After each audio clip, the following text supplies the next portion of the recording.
Hello，大家好，我係 SC。最近過程點啊？平時我係跟住旅遊次序去剪嘅，但係今次玻利維亞就係有少少小確幸啦，或者有啲感悟，所以想快啲分享俾大家聽。如果唔係，我就會好快唔記得噶啦。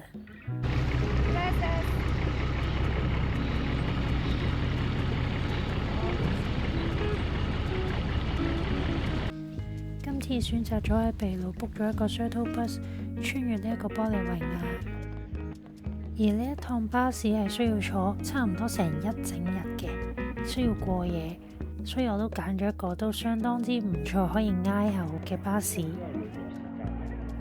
拉丁美洲越高嘅地方呢，係越冇海鮮食嘅，反而越低呢啲玻利維亞嘅地方呢就會有啦。就算唔多喜歡食炸嘢嘅我，都要搭1個鐘頭嘅車過到嚟呢個 market 上面食佢嘅炸魚。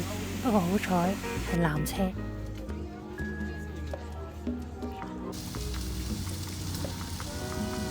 大家有冇見過城市雪山？下放工都要過雪山嗰度。佢哋已經喺人山人海嘅城市中，遠處可以見到雪山，完全係令我不斷係咁反思。叫咩啊？呢個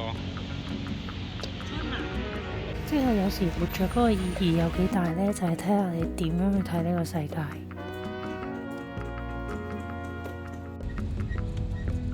經過呢一連串30幾個鐘轉折嘅山路，終於由4000幾米跌返到平原，去呢一個玻利維亞嘅亞馬遜。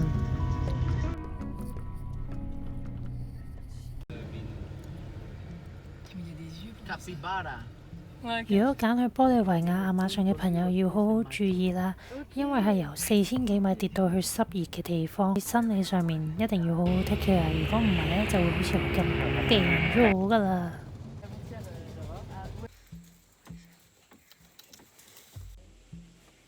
同埋有一個 tips 就係唔好抱任何期望去呢個亞馬遜森林，咁樣你先可以 enjoy 到最好嘅一刻。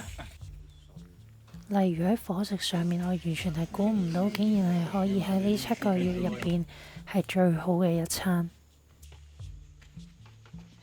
感恩冇花多眼亂嘅動物體，咁樣就可以將我專注力放喺當下同大自然 connect。呢個船度睇㗎。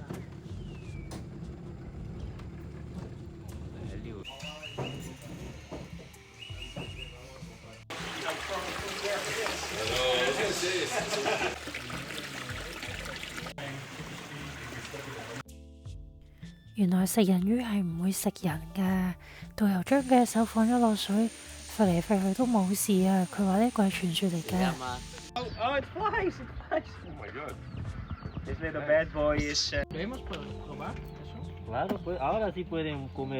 咁呢3日2夜嘅團呢，其實係過得好快啦。然後喺市中心住咗2日就返去秘魯啦。但係中間其實係非常之辛苦啦，因為除咗要坐返咁多個鐘車之外呢，我病咗啦，喺中間病咗成2個禮拜，超級辛苦。呢度根本又可以諗到去另一個 topic。如果大家想知嘅話，話俾我聽，我去拍片話俾大家知究竟係發生咩事。最後送上亞馬遜嘅深夜，影唔到星星就聽聲啦。